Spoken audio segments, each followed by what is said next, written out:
Quite a few of you have asked about this, so quick story time. At 10:19 a.m., the morning of September 15th, 1963, the phone rings at the 16th Street Baptist Church, where a young lady is told you have 3 minutes.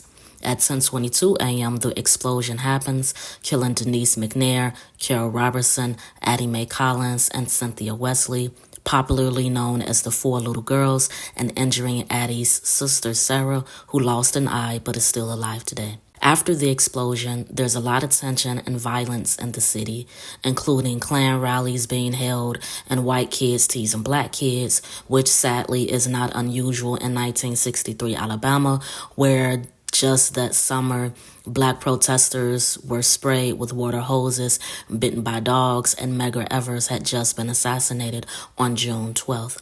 So this is the climate. Around 3 p.m. that same day as the bombing, September 15th, Johnny Robinson is with a group of boys near a gas station in the 800 block of 26th Street when carloads of young white people drive by, teasing them with chants like 2468, we don't want to integrate, throwing racial slurs out. As Johnny and his friends are walking in the Fountain Heights area, a car drives past waving Confederate flags and throwing pop bottles.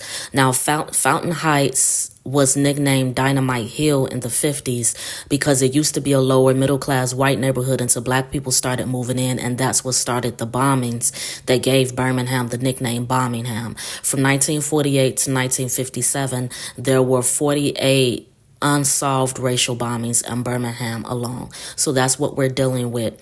Witnesses told the FBI in 1963 that Johnny was with a group of boys who threw rocks at a car, but that's debatable. In any event, the police is called and the boys take off running.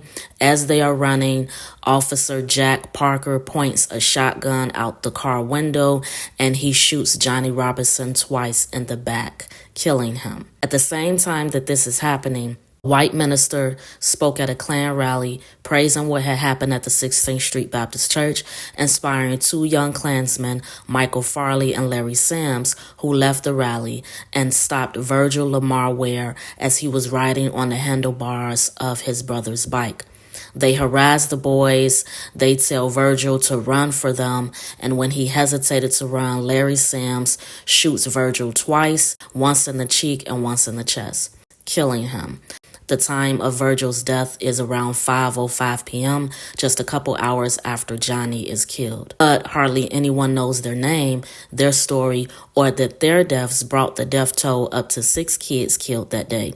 Not 6 kids killed in the bombing, 6 kids killed that day, September 15th, 1963. Media focused on the girls. The 1964 Civil Rights Bill passed.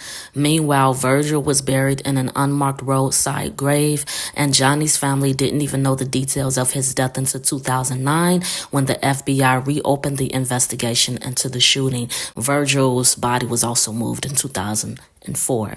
Because Jack Parker died in 1977 and there was no other officers involved in the shooting and thus no one to indict, Johnny's case closed in 2010. As for the white team boys, Farley and Sims, responsible for Virgil, they were charged with first-degree murder, but the judge, who said they were good boys, suspended their sentence and they ended up getting probation and were released in June of 1965. Johnny Robinson Jr. was 16 and Virgil Ware was 13 years old.